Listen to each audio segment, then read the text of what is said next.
Hi, JDS students, little artists, and big artists. This is Mrs. Martin, and I'm going to introduce you to an artist called Fernando Botero. He's a sculptor and painter, and he definitely has a very distinct style, and you'll see in a minute. He is in his 80s, and he is still with us. That means he's still around, so you can go and see his artwork and paintings.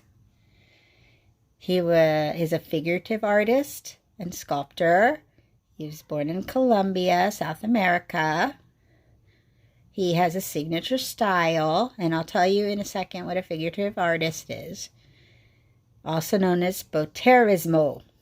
Depicts people and figures in large, exaggerated volume, which can represent political criticism or humor depending on the piece. He is considered the most recognized and quoted living artist from Latin America, and his art can be found in highly visible places around the world, such as New York City and Paris. Now, a figurative artist is usually an artist that uses people or animals or a landscape or still life, things you can recognize. They're not abstract in any way, so they are inspired by the objects and people that you recognize. Something you recognize, not abstract. Here's his self-portrait. Can you see what I mean about his distinct style that adds volume to the people? I don't want to say what everybody's going to say. Add volume. Can you recognize that piece on the right? Looks a little different, doesn't it? Can you tell his style? That's how huge it is, too. Do you see how big he works? You would think it would be a small painting. Then on the left, I wanted to show you the size so that you could see it. These are his copies of masters, but he made them with his volume. And so a lot of people kind of giggle when they see his paintings because they're kind of chubby people or larger people.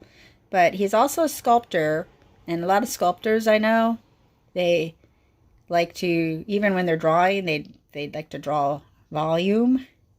So they'll be built, they like it thicker and wider. So that could be one of his motivation.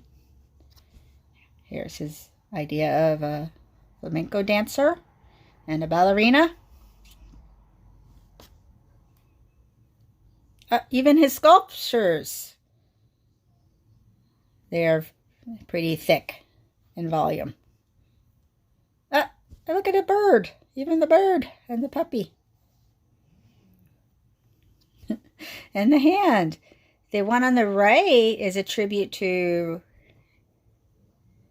Rubens, which is a famous artist. But he did it in his style.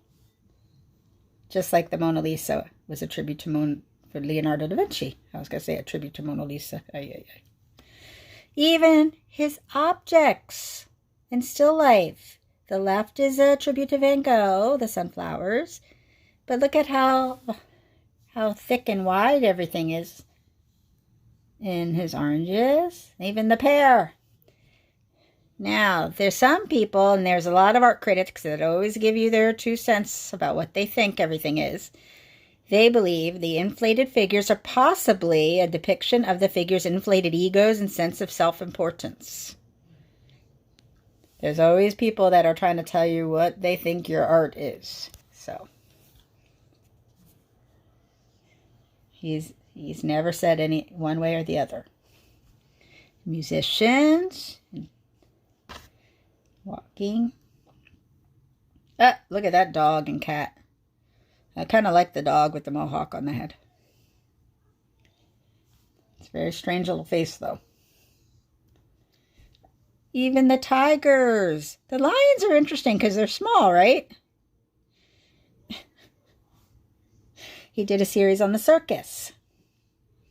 And his clowns, and even the monkey. I don't know why the monkey has a suit on, but okay. And the acrobats.